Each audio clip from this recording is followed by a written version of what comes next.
नमस्कार दोस्तों, एक बार फिर से आपका स्वागत है कल्प करियर इंस्टीट्यूट के ऑनलाइन प्लेटफॉर्म पे। और रीट स्पेशल साइंस की सीरीज में हम आप लोगों के लिए जो एनसीईआरटी हमने स्टार्ट कर रखी है वो तो है ही, लेकिन आपने देखा कि एग्जाम जो है वो बहुत ही प्रीमियम लेवल के आ रहे हैं।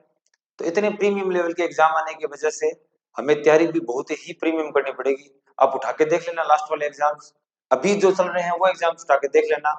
झाग आ रहे हैं, टीचर्स तक के झाग आ रहे हैं, तो स्टूडेंट्स तो चीज ही क्या है। और जो एग्जाम हुआ था फरवरी के अंदर, जो लास्ट रीट का एग्जाम हुआ था वो भी कम नहीं था, बहुत ही प्रीमियम एग्जाम आया था वो। उसमें भी बड़े बड़ों के छक्के छुट गए थे। कहाँ लोगों के पीछे एग्जाम के अंदर 130 135 आ रहे थे और वहां 100 तक क्रॉस नहीं हो रहे थे। तो आपको तैयारी प्रीमियम लेवल की ही करनी पड़ेगी। साइंस बहुत बढ़िया ढंग से पढ़नी पड़ेगी, सारे सब्जेक्ट ढंग से पढ़ने पड़ेंगे, बहुत ही बढ़िया ढंग से। आपकी इस तैयारी में हम सफर हम बनेंगे, आपको प्रीमियम लेवल की तैयारी हम करवाएंगे। और इसी सीक्वेंस में हम सिलेबस वाइज, टॉपिक वाइज आप लोगों के लिए सिलेबस लेके आ चुके हैं। जैसे कि हमने वीडियो में घोषणा की थी स्ट्रेटजी के साथ, अगर आप लोग किस तरह पढ़ना है, कैसे पूरी प्रॉपर स्टडी करनी है, तो आप राउसर में कल्प करियर इंस्टीट्यूट में ऑफलाइन कांटेक्ट कर सकते हैं नियर माहेश्वरी धर्मशाला। आप इन नंबर पर व्हाट्सएप या इन नंबर पर आप कॉल भी कर सकते हैं। मेंटोरशिप का गाइडलाइन का कोई खर्चा नहीं है, ये बिल्कुल पूरी तरह क्या है, फ्री है। जो सीरीज है, टेस्ट सीरीज है, आप उसके लिए भी कांटेक्ट कर सकते हैं। ये पूरी तरह से आप लोगों के लिए जो गाइडलाइन है मेंटोरशिप है पूरी तरह से फ्री रहने वाली है।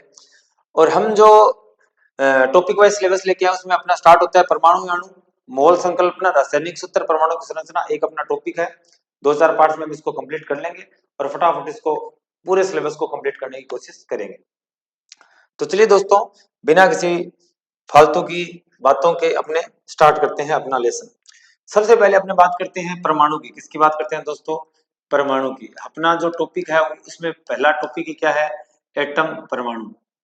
एटम परमाणु की बात करोगे तो यहाँ दो भारतीय ऋषि है, भारतीय संत हैं, जो आपको इनके बारे में जानकारी देते मिलेंगे। पहले तो कौन है? महर्षि कणाद। कौन है? महर्षि कणाद। और दूसरे कौन है? पाखुदा कात्यायन। कौन है? पाखुदा कात्यायन। आपको ये दोनों नाम अच्छे ढंग से याद रखने हैं, पाखुदा कात्यायन और महर्षि कणाद। क्या कहा इन्होंने? इन्होंने कहा कि पदार्थ जो है, क्या पदार्थ जो है वो क्या होते हैं?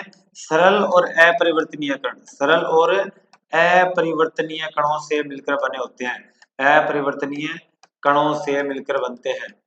ये जो कण है ये ही क्या कहलाते हैं? परमाणु कहलाते हैं। तो आपको इन दोनों वैज्ञानिकों का, इन दोनों ऋषियों का नाम याद रखना है, महर्षि कणाद और पाखुदा कात्यायन। इसके बाद आए पश्चिमी जगत की बात। पश्चिमी जगत की जब बात की गई तो यहां से कौन आए आगे? डोल्टन। कौन आए? डोल्टन। हम सीक्वेंस में ही पढ़ेंगे, पूरा जो सिलेबस है वो सीक्वेंस में करेंगे। हम साथ में इसके क्वेश्चंस लेके आएंगे, एमसीक्यूज लेके आएंगे, ताकि आप लोगों की बढ़िया ढंग से तैयारी हो सके। उसके बाद कौन है? डोल्टन है। डोल्टन ने क्या कहा? डोल्टन ने कहा कोई भी जो पदार्थ है, कोई भी पदार्थ, कोई भी पदार्थ, कोई भी पदार्थ किससे मिलकर बना होता है? ये बना होता है छोटे छोटे अविभाज्य कणों से। छोटे छोटे अविभाज्य कणों से। अविभाज्य का मतलब है जिनको आगे नहीं बांटा जा सके, जिनको और आगे बांटा नहीं जा सके, कणों से मिलकर बनता है। कणों से मिलकर बनता है। इन छोटे छोटे अविभाज्य कणों को ही क्या नाम दिया गया? परमाणु नाम दिया गया। क्या नाम दिया गया? परमाणु नाम दिया गया। तो डोल्टन की परिभाषा आप समझ गए होंगे कि कोई भी पदार्थ छोटे छोटे अविभाज्य कणों से मिलकर बना होता है, इसे क्या कहते हैं? परमाणु कहते हैं।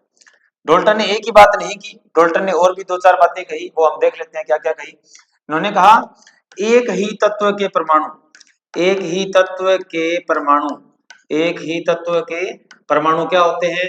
समान होंगे। क्या होंगे? समान होते हैं।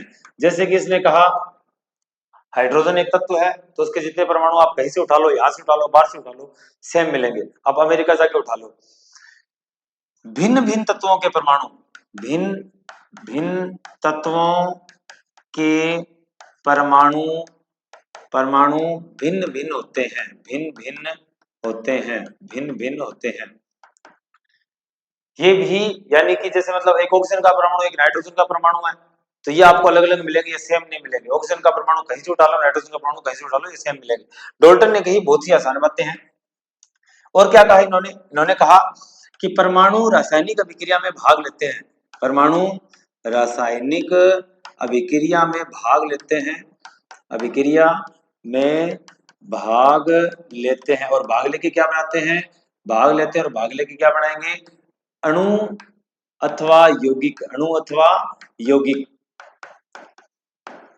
क्या बनाएंगे, अणु और यौगिक बनाएंगे, ये रासायनिक प्रक्रिया में भाग लेके बनाएंगे। अच्छा, इन्होंने एक बात और साथ में क्या कही कि परमाणु को न उत्पन्न किया जा सकता है, न उत्पन्न किया जा सकता है, ना ही नष्ट किया जा सकता है, ना उत्पन्न किया जा सकता है और न ही नष्ट किया जा सकता है, न ही नष्ट किया जा सकता है। ये बातें किसके द्वारा कही, डॉल्टन के कही। अभी जो क्वेश्चंस आ रहे हैं वो डेप्थ में पूछे जा रहे हैं, तो आपको इनको याद रखना है कि इनमें से पूछा जा सकता है कि इनमें से कौन सा कथन डॉल्टन का नहीं है, या कौन सा कथन जो है वो डॉल्टन के परमाणु मॉडल में शामिल नहीं है, इसे डॉल्टन का परमाणु मॉडल भी कहा जा सकता है। अब दरअसल डॉल्टन ने जो बातें कही उसमें काफी कुछ थोड़ी बहुत कमियां रही थी, और क्या कमियां रही थी, यानी कि वास्तव में संशोधन की क्या जरूरत थी, यानी कि आप इनको ड्रॉबैक भी कह सकते हैं, क्या कह सकते हैं, ड्रॉबैक भी कह सकते हैं, कमियां भी कही जा सकती है। ड्रॉबैक क्या है, पहली बात तो ये इन्होंने ये कहा कि अविभाज्य है कण, क्या है, अविभाज्य है कण।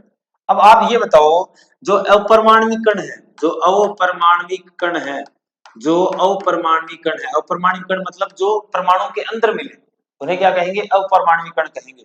कौन कौन से हैं, इलेक्ट्रॉन, और कौन है, प्रोटॉन, और कौन है, न्यूट्रॉन। तो ये तीनों अगर मिल रहे हैं, ये एक परमाणु में मिल रहे हैं, इसका मतलब है अविभाज्य तो रहा नहीं। तो सबसे पहली बात, अपरमाणविक कण मिलने से जो परमाणु हम कह रहे हैं नॉन डिविजिबल है, जिसको बांटा नहीं जा सकता, वो धारणा जो समाप्त हो चुकी थी। दूसरी बात, उसके बाद खोज हुई किसकी, समस्थानिकों की। किसकी खोज हुई, समस्थानिकों की। समस्थानिक जो एक ही तत्व के परमाणु होते हैं, जैसे कि हाइड्रोजन की बात करते हैं, एक होता है 1s1, एक होता है 1s2, एक होता है 1s3। प्रोटियम, ड्यूटेरियम, ट्राइटियम, तीनों क्या है, हाइड्रोजन है, तीनों क्या है, हाइड्रोजन के तत्व परमाणु है तीनों ही, लेकिन तीनों अलग अलग है, तीनों में अलग अलग प्रॉपर्टीज पाई जाती है। हम बात करेंगे अलग अलग क्या होती है। तो समस्थानिक जो है, इनके परमाणु क्रमांक एक जैसे होते हैं, परमाणु क्रमांक एक जैसे होने की वजह से ये एक ही जगह पर एग्जिस्ट करते हैं, यानी एक ही तत्व में आते हैं ये। तो ये तीनों जो है वो एक ही तत्व के परमाणु है, लेकिन उसके बावजूद इनमें क्या मिलते हैं, अलग अलग मिलते हैं। प्रोटियम, ड्यूटेरियम, ट्राइटियम, नाम लिख देता हूं मैं, प्रोटियम, ड्यूटेरियम, ड्यूटेरियम और ट्राइटियम। यहां डॉल्टन की कहानी क्या होती है, खत्म होती है। डॉल्टन ने इतनी बात बताई थी आपको डॉल्टन के बारे में चीजें, डॉल्टन के संशोधन या डॉल्टन के ड्रॉबैक्स जो है वो भी आपके ध्यान में होने चाहिए। अब चलते हैं नेक्स्ट पेज पर। अगर आप इसका स्क्रीनशॉट लेना चाहो तो आप इसका स्क्रीनशॉट ले सकते हैं, मैं थोड़ा साइड हट जाता हूं। चलिए दोस्तों, अब बढ़ते हैं नेक्स्ट पेज पर। अब बात करते हैं अपरमाणविक कणों की। किसकी बात करते हैं, अपरमाणविक कणों की, अपरमाणविक कणों की, जिन्हें हम क्या कहते हैं, सब एटॉमिक पार्टिकल्स। क्या कहते हैं, सब एटॉमिक पार्टिकल कहते हैं। क्या कहते हैं, सब एटॉमिक पार्टिकल्स कहते हैं। अच्छा, सामान्य तौर पर जो अपरमाणविक कण है वो कौन कौन से मिले हमें, पहला तो कौन सा मिला, इलेक्ट्रॉन। हम किसके बारे में पढ़ते हैं, सबसे पहले इलेक्ट्रॉन के बारे में पढ़ते हैं। और किसको पढ़ते हैं, हम प्रोटॉन को पढ़ते हैं। और हम किसको पढ़ते हैं, प्रोटॉन को पढ़ते हैं। और हम किसको पढ़ते हैं, न्यूट्रॉन को पढ़ते हैं। जनरल जो अवधारणा है परमाणु की, उसके अंदर क्या कहा जाता है कि कोई एक परमाणु है, उसके अंदर प्रोटॉन बीच में रहता है, उसकी चारों कक्षाएं होती है, इन कक्षाओं में इलेक्ट्रॉन यहाँ चक्कर लगाते हैं, और यहाँ कौन रहते हैं, प्रोटॉन, और साथ में न्यूट्रॉन रहते हैं।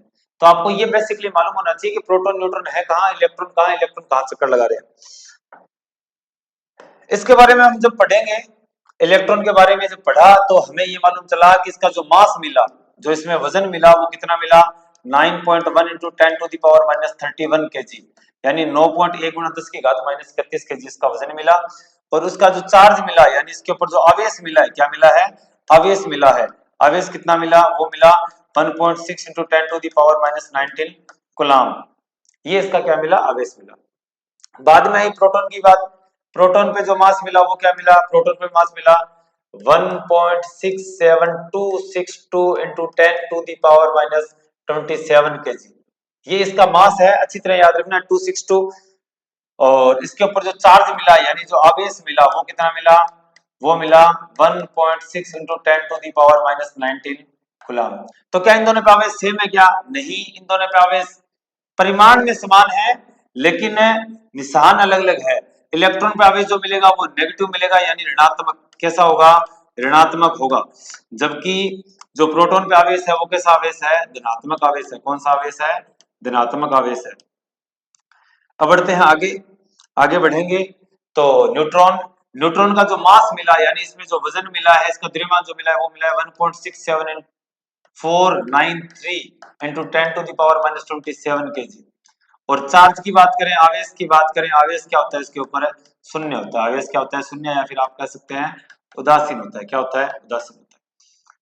ये सब एटॉमिक पार्टिकल्स जनरली जो हम जिनकी बात की जाती है, ये तीनों आपके सामने है।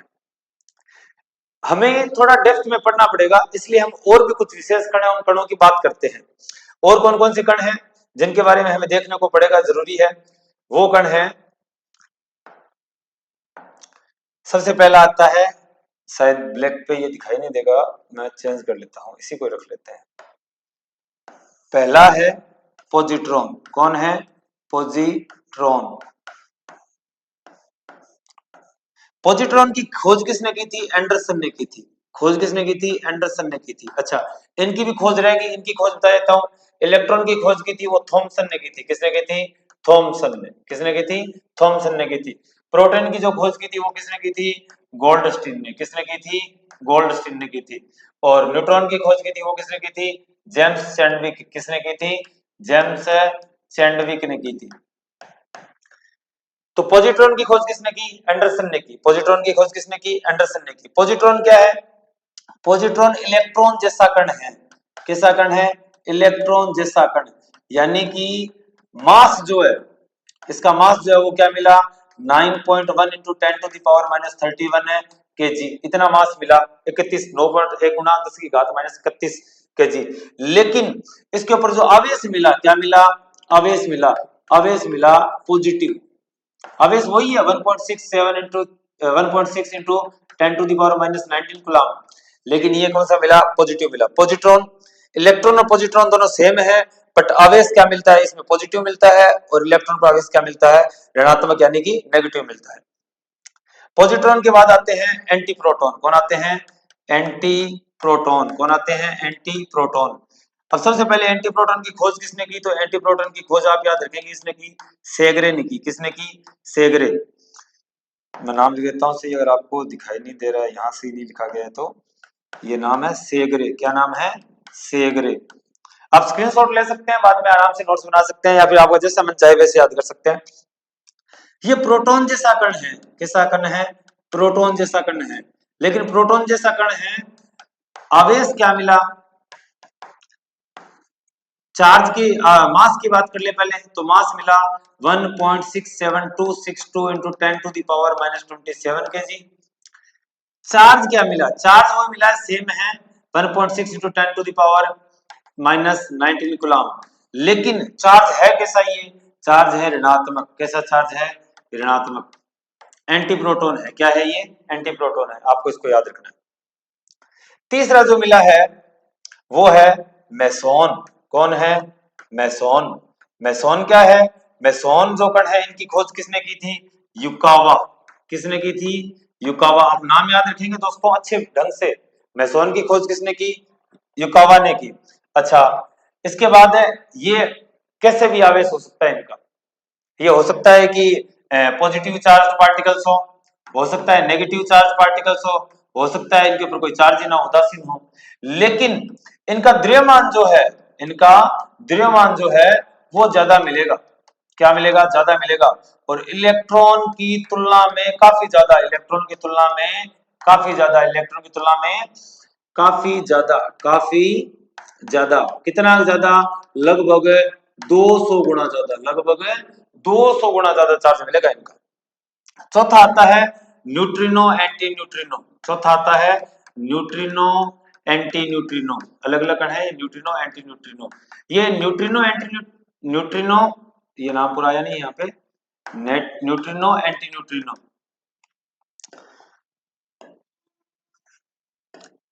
इनकी खोज किसने की थी? इनकी खोज की थी पॉलिंग ने। इनकी खोज किसने की थी? पोलिंग ने खोज की थी। अच्छा, इनका जो द्रव्यमान होता है वो अलग अलग मिलेगा आपको, लगभग शून्य होता है लेकिन परिवर्तनीय होता है। क्या होता है? लगभग शून्य होता है, परिवर्तनीय होता है, पर आधे आवेश वगैरह इसके ऊपर नहीं होता, उदासीन होते हैं ये कण। क्या होते हैं? उदासीन। क्या होते हैं? उदासीन होते हैं। और द्रव्यमान जो है वो परिवर्तनीय है, द्रव्यमान जो है वो क्या है? परिवर्तनीय कह सकते हैं आप, अलग अलग द्रव्यमान मिलता है। ये जो है ये अपने सब एटॉमिक पार्टिकल्स है। क्या है? ये अपने सब एटॉमिक पार्टिकल्स है। इलेक्ट्रॉन, प्रोटॉन, न्यूट्रॉन, इनको हम पढ़ते ही हैं सामान्यतः, लेकिन यहाँ आगे positron, antiproton, meson, neutron, neutrino, anti neutrino, ये आप इनका स्क्रीनशॉट ले सकते हैं। मैं साइड में बताता हूँ। अच्छा, इनकी वैल्यू जो है वो आप यहाँ तक याद रखेंगे 1.67262 और 493, ये दोनों 6 7 तक सेम है। इसलिए अगर क्वेश्चन आएगा तो यहाँ से आने की पूरी संभावना रहती है प्रोटॉन न्यूट्रॉन के बारे में, क्योंकि यहाँ हम पजल हो जाते हैं कि हम इतना याद करते हैं, तो इस बात को ध्यान रखना। आपने इसका स्क्रीनशॉट ले लिया होगा। अब चलिए दोस्तों बढ़ते हैं नेक्स्ट पेज पर। हम अपरमाणविक कणों की बात कर चुके हैं, लेकिन फिर भी एक कण ऐसा रहता है जो काफी डेप्थ में पाया जाता है, या फिर आप कह सकते हो कि प्रोटॉन भी इन्हीं से मिलकर बनता है, प्रोटॉन भी इन्हीं से ही मिलकर बनता है। जैसे कि हम बात करते हैं, कर रहे हैं क्वार्क की। किसकी बात कर रहे हैं? क्वार्क की। क्वार्क जो है वो सिलेबस में हो या ना हो, हम इसके ऊपर बात नहीं कर रहे। मैं क्वार्क आपको इसलिए बता रहा हूं कि आपको ध्यान होना चाहिए होते क्या है। दरअसल प्रोटॉन और न्यूट्रॉन भी क्वार्क से मिलकर बने होते हैं, ये खुद अकेले अलग नहीं रहते। क्वार्क जो है वो अलग नहीं रहते, आप इनको देख नहीं सकते डायरेक्टली, आप इनको ऑब्जर्वेशन नहीं कर सकते। आप इनका क्या नहीं कर सकते? डायरेक्ट ऑब्जर्वेशन, यानी कि आप हाथ में लेके देखना चाहो तो ऐसी ऐसी कहानी नहीं है, नहीं मिलेगा। डायरेक्ट ऑब्जर्वेशन पॉसिबल नहीं है। बट अगर आप अलग अलग कोई पार्टिकल्स है उनकी एक दूसरे में कोलिजन हो रहा है, तो उस कोलिजन में आपको जरूर ये पार्टिकल्स जो है ये डिटेक्ट होंगे, आपको वहां फील होंगे, आपको मालूम चलेगा कि हाँ कुछ पार्टिकल्स ऐसे जरूर है। इन्हें क्या कहा गया? क्वार्क कहा गया। परमाणु से भी छोटे कण, अपरमाणविक कण और अपरमाणविक कणों से भी छोटे कण क्या है? क्वार्क है। क्या है? क्वार्क। क्वार्क कुल कितने कण होते हैं प्रकार में? 6 होते हैं। कितने प्रकार के होते हैं? 6 प्रकार के होते हैं ये कण। कौन कौन से होते हैं? अप, एक हो गया अप, दूसरा हो गया डाउन, एक हो गया टॉप, एक हो गया बॉटम, एक हो गया चार्म, एक हो गया स्ट्रेंज। ये 6 पार्टिकल्स हैं टोटल। क्वार्क कितने हैं? 6 पार्टिकल्स है। आप इनके चार्ज की बात करो तो चार्ज मिलेगा आपको, इनके ऊपर मिलेगा ऊपर वाले तीनों के ऊपर +2/3 और इनके ऊपर चले मिलेगा -1/3। काफी डेप्थ में पूछा जा रहा है, तो जा रहा है अभी एग्जाम्स में, तो हमें ये लेवल भी थोड़ा मालूम होना चाहिए। अगर आप बात करें थोड़ा सा और, तो आप कह सकते हैं प्रोटॉन जो है वो किन किन से मिलकर बना होता है? कौन कौन से क्वार्क चाहिए यहाँ पे? यू, यू, डी, यानी अप अप और डाउन। और जो न्यूट्रॉन बनता है वो किससे मिलकर बनता है? यू, डी, डी, यानी अप डाउन डाउन। ये आपको याद रखना है, आप इनका स्क्रीनशॉट ले सकते हैं। ये जानकारी थोड़ी एक्स्ट्रा है, हो सकता है कि पूछ लिया जाए तो इंपॉर्टेंट बन जाता है, बाद में हम कहेंगे कहां से आ गया और हमने देखा भी नहीं। तो क्वार्क के बारे में जानकारी आपको होनी ही चाहिए दोस्तों। अब इसके बाद हम बात करते हैं, वापस कहां आते हैं? परमाणु की। किसके आते हैं? परमाणु की बात करते हैं। और परमाणु के हम कुछ मूलभूत गुण पढ़ते हैं। उन गुणों में एक हम जिनकी बार बार चर्चा करते रहते हैं, परमाणु क्रमांक। किसकी बात करते रहते हैं? परमाणु क्रमांक। हम बात करेंगे उस परमाणु क्रमांक की। परमाणु क्रमांक को क्या कहा जाता है इंग्लिश में? Atomic number. क्या कहा जाता है? एटॉमिक नंबर कहा जाता है। And it is represented with Z. इसको किससे रिप्रेजेंट किया जाता है? जेड से किया जाता है। परमाणु क्रमांक क्या होता है? परमाणु क्रमांक वास्तव में होता है कि कोई भी परमाणु है उस परमाणु के जो नाभिक है, मैंने आपको जो बताया बीच के अंदर न्यूक्लियस जो है, जहां जैसे कि ये कोई एक परमाणु है, यह कर्क कक्षाएं हैं बार की। तो ये जो परमाणु है, परमाणु का ये जो नाभिक है बीच वाला, इस नाभिक के अंदर कौन रहते हैं? प्रोटॉन रहते हैं। कौन रहते हैं इसके अंदर? प्रोटॉन रहते हैं। ये जो प्रोटॉन है इनकी संख्या कितनी है? इनकी जो संख्या है वो ही उसका परमाणु क्रमांक होता है। क्या होता है भाई? उसका परमाणु क्रमांक होता है। तो किसी परमाणु में स्थित प्रोटॉन की संख्या, किसकी संख्या?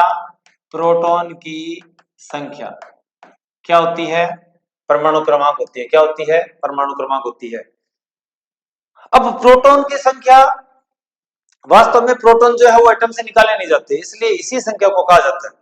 अगर आप किसी सामान्य परमाणु की बात करेंगे, अगर आप किसी सामान्य परमाणु की बात करेंगे तो उस परमाणु में आपको प्रोटॉन की संख्या, किसकी संख्या, प्रोटॉन की संख्या किसकी संख्या के बराबर मिलेगी, इलेक्ट्रॉन की संख्या के बराबर। कौन सी संख्या के बराबर है, इलेक्ट्रॉन की संख्या के बराबर मिलेगी। तो ये दोनों संख्याएं बराबर मिलेगी आपको। तो क्या आप प्रोटॉन की संख्या को या फिर परमाणु क्रमांक जो उसको इलेक्ट्रॉन की संख्या कहा जा सकता है क्या, नहीं कहा जा सकता। ये हमेशा ही प्रोटॉन की संख्या ही रहेगी, क्योंकि इलेक्ट्रॉन की संख्या को कम ज्यादा किया जा सकता है, इलेक्ट्रॉन की संख्या को कम ज्यादा करने पे परमाणु क्रमांक नहीं बदलेगा। अगर इलेक्ट्रॉन की संख्या कहोगे तो वो फिर परमाणु क्रमांक बदल जाना चाहिए, लेकिन ऐसा नहीं होता। हम किसको कहेंगे, प्रोटॉन की संख्या में। ये कहानी है उदासीन परमाणु के लिए। कौन से के लिए, उदासीन, यानी कि सामान्य जो परमाणु उसकी बात कर रहे हैं, उदासीन परमाणु के लिए। हम इसकी भी बात करेंगे आगे, इसको वहां और देखेंगे। प्रोटॉन की संख्या को कहा जाता है, परमाणु क्रमांक कहा जाता है। उसके बाद आता है परमाणु द्रव्यमान। क्या आता है, परमाणु द्रव्यमान आता है। परमाणु द्रव्यमान को लिखा जाता है ए से। किससे लिखा जाता है, ए से लिखा जाता है। अच्छा, परमाणु द्रव्यमान क्या है, परमाणु द्रव्यमान होगा कोई भी नाभिक में, किसी परमाणु के नाभिक में, किसी परमाणु के नाभिक में, परमाणु के नाभिक में क्या मिलेंगे आपको, परमाणु के नाभिक में प्रोटॉन और प्लस न्यूट्रॉन मिलेंगे, प्रोटॉन और प्लस न्यूट्रॉन मिलेंगे। तो प्रोटॉन और न्यूट्रॉन की संख्या, यानी कि परमाणु द्रव्यमान वास्तव में क्या है, प्रोटॉन की संख्या प्लस न्यूट्रॉन की संख्या, ये दोनों जोड़ जो है वो क्या होगा, परमाणु द्रव्यमान होगा। ये आपको अच्छी तरह याद रखना है, दो चीजें हो गई। अच्छा, अब आता है परमाणु प्रतीक। क्या आता है, परमाणु प्रतीक। परमाणु प्रतीक को लिखा जाता है एक्स से। किससे लिखा जाता है, एक्स से लिखा जाता है। जैसे कि हाइड्रोजन, किसी का हाइड्रोजन का प्रतीक क्या है, एच है। हीलियम का प्रतीक क्या है, एच ई है। लिथियम का प्रतीक क्या है, एल है। बेरिलियम का प्रतीक क्या है, बी है। ये अलग अलग चलते रहते हैं। अगर आपको एक परमाणु के ऊपर सारी चीजें लिखनी है तो आप कैसे लिखेंगे, आपने ये लिखा उसका परमाणु का प्रतीक, आप यहां लिखेंगे उसका परमाणु क्रमांक, और यहां लिखेंगे आप उसका परमाणु द्रव्यमान। एटॉमिक मास क्या है, ये एटॉमिक मास, एटॉमिक नंबर, और एटॉमिक नंबर आ गया, और ये क्या आ गया, सिंबल। क्या आ गया, सिंबल। तो ये सिंबल आ गया, ये एटॉमिक नंबर आ गया, ये एटॉमिक मास आ गया, द्रव्यमान आ गया। इसी में लिखेंगे। जैसे कि हाइड्रोजन के लिए 1H1, हीलियम के लिए 2He4, ऑक्सीजन के लिए 8O16। ये 8 जो है ये परमाणु क्रमांक है, वो जो है वो परमाणु का प्रतीक है, और 16 जो है वो क्या है, द्रव्यमान है। हम इसी सीक्वेंस में लिखेंगे, इसी सीक्वेंस में लिखना इनको बताया गया है। अच्छा, अब हम बढ़ते हैं नेक्स्ट पेज पर थोड़ी नई जानकारी के साथ। अगर परमाणु द्रव्यमान जो है, परमाणु द्रव्यमान, हमें अगर एटॉमिक मास पता करना हो किसका कितना होगा, तो एटॉमिक मास जो है वो हमने बात की कि number of proton plus number of neutron ये रहता है। अब कोई कहेगा सर इलेक्ट्रॉन भी तो रहते हैं। दरअसल इलेक्ट्रॉन जो है वो एक तो काफी वेट में कम है, दूसरी बात वो सेंट्रलाइज्ड नहीं है, इसकी वजह से उनका टोटल मास में रोल नहीं है, वो बाहर घूम रहे हैं बाहर, और एक तो वेट कम हो गया, एक बार घूम रहे हैं, इस वजह से वो बाहर में इंक्लूड नहीं किए जाते। वो भी उनका, आप अगर आप मेजरमेंट भी करोगे ना तो वो वेट में आते ही नहीं है दरअसल। इस वजह से हम केवल प्रोटॉन और न्यूट्रॉन को ही शामिल करते हैं, प्रोटॉन और न्यूट्रॉन को ही शामिल करते हैं। अच्छा, दूसरी बात है, अगर आपको किसी भी तत्व का परमाणु क्रमांक देखना हो तो सामान्यतः सामान्यतः किसी परमाणु के परमाणु क्रमांक लिख सकते हैं हम, किसी परमाणु क्रमांक को दुगना कर, क्या कर, दुगना कर परमाणु द्रव्यमान प्राप्त किया जा सकता है, प्राप्त किया जा सकता है, प्राप्त किया जा सकता है।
लाइट की वजह से थोड़ा इश्यू हो गया, तो अगर मैं थोड़ी चीज रिपीट कर रहा हूं तो आप देख लीजिएगा। हम बात कर रहे थे परमाणु द्रव्यमान की। परमाणु द्रव्यमान जो है वो प्रोटॉन प्लस न्यूट्रॉन की संख्या होती है। अच्छा, सामान्यतः हम क्या कहेंगे, हम ये कहेंगे कि कोई भी तत्व का अगर आपको परमाणु द्रव्यमान ज्ञात करना हो, कोई भी तत्व का क्या ज्ञात करना हो, किसी तत्व का परमाणुविक द्रव्यमान, किसी तत्व का परमाणुविक द्रव्यमान या परमाणु द्रव्यमान, तो परमाणु द्रव्यमान को आप कैसे ज्ञात किया जा सकता है? परमाणु क्रमांक को दुगुना करके, परमाणु क्रमांक को दुगुना करके। अच्छा, यहाँ आपको एक वर्ड लिखा मिला है आगे, सामान्यतः। क्या लिखा मिला है? सामान्यतः।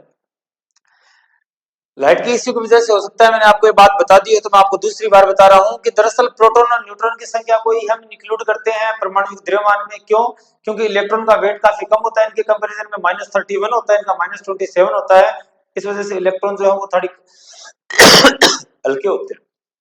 हल्के होने की वजह से उनको इसमें इंक्लूड नहीं किया जाता और वो बाहर घूमते हैं। सेंट्रलाइज्ड दरअसल यही रहते हैं दो, इस वजह से इनका वेट जो है वो परमाणु द्रव्यमान में इंक्लूड किया जाता है। जैसे कि मैंने लगाया 8 जो है वो ऑक्सीजन का परमाणु क्रमांक है, 16 जो इसका द्रव्यमान है। जैसे कि 7 जो है वो नाइट्रोजन का परमाणु क्रमांक है, 14 जो इसका द्रव्यमान है। जैसे 6 जो है वो कार्बन का परमाणु क्रमांक है और 12 जो इसका द्रव्यमान है। सारी जगह ऐसा नहीं होता। आपको सोडियम का क्या मिलेगा? 23 मिलेगा, परमाणु क्रमांक इसका 11 होता है। वापस मैग्नीशियम का आप देखोगे तो मैग्नीशियम का 12 दूनी 24 सही मिलेगा। खास बात जो है वो है हाइड्रोजन की। खास बात किसकी है? हाइड्रोजन की। हाइड्रोजन का परमाणु क्रमांक 1 और इसका द्रव्यमान भी 1। मोस्ट इंपोर्टेंट है दोस्तों, हाइड्रोजन में न्यूट्रॉन नहीं होता। हाइड्रोजन में हाइड्रोजन में न्यूट्रॉन नहीं होता। हाइड्रोजन में न्यूट्रॉन नहीं होता है। न्यूट्रॉन नहीं होता, इसमें केवल प्रोटॉन होता है। इसमें केवल क्या होता है? प्रोटॉन होता है। इसीलिए अब जैसे कि 1H1, ये कहानी है। यहाँ एक इलेक्ट्रॉन होगा, यहाँ एक क्या होगा? इलेक्ट्रॉन होगा, और एक इसमें क्या होगा? एक प्रोटॉन होगा। अगर हम क्या करते हैं, अगर हम एक हाइड्रोजन को निकाल दें, अगर हाइड्रोजन को सॉरी इलेक्ट्रॉन को अगर निकाल दे तो ये H प्लस बना लेगा। H प्लस बना लेगा तो ऐसी स्थिति आ जाएगी। ऐसी स्थिति आ गई तो इसका मतलब इलेक्ट्रॉन तो इसके पास है ही नहीं। अब इसके पास क्या है? केवल यहाँ एक है, एक प्रोटॉन है। क्या है? एक है प्रोटॉन। तो H प्लस को क्या कहा जाता है? प्रोटॉन कहा जाता है। क्या कहा जाता है? प्रोटॉन कहा जाता है। और इसका आयन के तौर पे क्या नाम है? हाइड्रोनियम आयन नाम है। क्या नाम है इसका? Hydronium ion. दूसरी बात है, अगर H माइनस है, ये थोड़ी यहां से अलग ही चीज है। यहां अगर H माइनस आ गया तो इसका मतलब इसने एक इलेक्ट्रॉन था इसके पास, एक और ले लिया, तो 2 इलेक्ट्रॉन हो गए और यहाँ एक प्रोटॉन है। तो यहाँ इसको हाइड्राइड कहेंगे। क्या कहेंगे? हाइड्राइड। ये इंपॉर्टेंट है यहाँ, proton H plus, hydronium ion. ठीक है दोस्तों। अच्छा, हर बार 2 टाइम क्यों नहीं होता है? क्योंकि न्यूट्रॉन जो है उनकी संख्या कम ज्यादा होती है। न्यूट्रॉन की संख्या जो कम ज्यादा होती है, जरूरी नहीं कि प्रोटॉन की इक्वल ही हो, उनकी कम ज्यादा हो सकती है। चलिए दोस्तों, अब नेक्स्ट पेज पे बढ़ते हैं। नेक्स्ट पेज पर आती है बात किसकी? आयन की। किसकी आती है? आयन की। आयन क्या होते हैं? दरअसल देखो दोस्तों कि कोई भी जो एटम है वो क्या करता है? हमेशा स्थायी होने की कोशिश करता है। मैं सामान्य बात कर रहा हूं जो अपने एग्जाम में पूछी जा सकती है। अगर आप अपर लेवल की बात करें तो कितनी ही डेप्थ में कितनी ही अपर लेवल की बात की जा सकती है, हम समझने के हिसाब से बात करेंगे। दरअसल कोई भी जो एटम है, कोई भी परमाणु जो है वो स्थायी होने की कोशिश करता है, हमेशा क्या करता है, स्थायी होने की कोशिश करता है। इस स्थायी होने की कोशिश के अंदर वो इलेक्ट्रॉन या फिर तो ले लेता है या फिर दे देता है। अगर इस स्थायी होने की कोशिश के अंदर इलेक्ट्रॉन ग्रहण किए जा रहे हैं, इलेक्ट्रॉन ग्रहण करके स्थायी हो रहा है, इलेक्ट्रॉन ग्रहण करके क्या हो रहा है, स्थायी हो रहा है, स्थायी हो रहा है। अच्छा, यह भी हो सकता है कि इलेक्ट्रॉन त्याग के स्थायी हो रहा है, इलेक्ट्रॉन त्याग कर स्थायी हो रहा है, इलेक्ट्रॉन त्याग कर स्थायी हो रहा है। संभव है कि इलेक्ट्रॉन ग्रहण करके भी स्थायी हो, संभव है कि इलेक्ट्रॉन त्याग के भी स्थायी हो। अगर उसके पास इलेक्ट्रॉन क्या हो, ज्यादा हो, इलेक्ट्रॉन क्या हो, ज्यादा हो, किससे ज्यादा हो, कितने ज्यादा हो, दरअसल ये हमेशा क्या पूरा करना चाहते हैं, अष्टक। क्या पूरा करना चाहते हैं, अष्टक। अष्टक का मतलब 8 इलेक्ट्रॉन पूरा करना चाहते हैं। कितने इलेक्ट्रॉन पूरा करना चाहते हैं, 8 इलेक्ट्रॉन। ये जो बाहर वाली सेल है इसके अंदर ये क्या जाएगा, एक इलेक्ट्रॉन यहाँ, एक इलेक्ट्रॉन यहाँ, एक इलेक्ट्रॉन यहाँ, एक इलेक्ट्रॉन यहाँ, एक इलेक्ट्रॉन यहाँ, एक इलेक्ट्रॉन यहाँ, एक इलेक्ट्रॉन यहाँ और एक इलेक्ट्रॉन यहाँ। ये 8 इलेक्ट्रॉन करके स्थायी होने की कोशिश करते हैं। अगर 8 से ज्यादा है तो वो बाहर निकालने की कोशिश करेगा, 8 से कम है तो वो अंदर लेने की कोशिश करेगा। अब जैसे कि मान लिया इसके पास कितने हैं, केवल 7 है, इसके पास केवल कितने हैं, मान लिया 7 है। 7 है तो एक इलेक्ट्रॉन क्या कर लेगा, रिसीव कर लेगा, इलेक्ट्रॉन रिसीव कर लेगा, यानी ग्रहण करके स्थायी होना। और इसी तरह अगर बाहर एक और सेल है, बाहर एक और सेल है और इसमें इलेक्ट्रॉन है, तो इसको बाहर निकाल के वापस अंदर वाले में क्या कर लेगा, 8 कर लेगा। बाहर वाले में एक ही है तो बाहर वाले को इलेक्ट्रॉन को निकाल दिया, बाहर वाली सेल ही खत्म। इस वजह से 8 इलेक्ट्रॉन हो गए, तो इसका मतलब उसने इलेक्ट्रॉन त्याग के स्थायी हो रहा है। इलेक्ट्रॉन अगर ग्रहण करके स्थायी हो रहा है तो वो क्या बनाएगा, वो ऋणायन बनाएगा। क्या बनाएगा, ऋणायन बनाएगा। और इलेक्ट्रॉन ग्रहण करके त्याग के स्थायी हो रहा है तो वो क्या बनाएगा, धनायन। अगर इलेक्ट्रॉन त्याग के स्थायी हो रहा है तो वो धनायन बना रहा है, अगर इलेक्ट्रॉन ग्रहण कर रहा है तो वो क्या बना रहा है, ऋणायन बना रहा है। जैसे कि ऑक्सीजन, ऑक्सीजन का 8 परमाणु क्रमांक आता है। पहले कक्षा के अंदर 2 इलेक्ट्रॉन, दूसरे में 6 इलेक्ट्रॉन। कितने करने हैं इसको, 8 करने हैं, तो 6 प्लस 2 करने पड़ेंगे, यानी कि इसको लेने पड़ेंगे 2। इसका मतलब इस पे कितना चार्ज आएगा, -2। कितना आएगा, -2। फ्लोरीन की बात करेंगे तो फ्लोरीन कितने नंबर पे आता है, 9 नंबर पे आता है। तो इसका परमाणु क्रमांक क्या, ये इलेक्ट्रॉनिक विन्यास होगा 2 7। पहली कक्षा में 2 इलेक्ट्रॉन, दूसरे में 8, तीसरी में 8, इस तरह इलेक्ट्रॉन आने की कोशिश करते हैं। पहले में 2, दूसरे में 8, तीसरी में 8, इस तरह इलेक्ट्रॉन आते हैं। तो पहले में तो इसके 2 हो गए। अच्छा, इसका परमाणु क्रमांक कितना है, 9। इसका मतलब इसमें प्रोटॉन भी 9, इलेक्ट्रॉन भी 8, 9। तो 2 प्रोटॉन, 2 इलेक्ट्रॉन यहाँ गए, 7 इलेक्ट्रॉन यहाँ गए, टोटल इलेक्ट्रॉन हो गए 9। लेकिन यहाँ ये 8 करेगा, बाहर वाले में क्या करेगा, 8 करेगा। 8 करने के लिए इसको 1 इलेक्ट्रॉन लेना पड़ेगा, तो इसका मतलब इस पर -1 आएगा। माइनस का मतलब इलेक्ट्रॉन ले रखा है, प्लस का मतलब इलेक्ट्रॉन दे रखा है। जैसे कि सोडियम है, सोडियम का परमाणु क्रमांक कितना होता है, 11। सोडियम का परमाणु क्रमांक कितना होता है, 11। तो ये 2 8 1 इस तरह बनाता है। बाहर वाला एक इलेक्ट्रॉन निकाल देगा तो इसका मतलब इस पे क्या जाएगा, प्लस। तो प्लस का मतलब इलेक्ट्रॉन दे रखा है, देके स्थायी हुआ है, और माइनस का मतलब इलेक्ट्रॉन लेके स्थायी हुआ है। तो ये आपको यहां से समझ में आ गए होंगे धनायन और ऋणायन क्या होते हैं।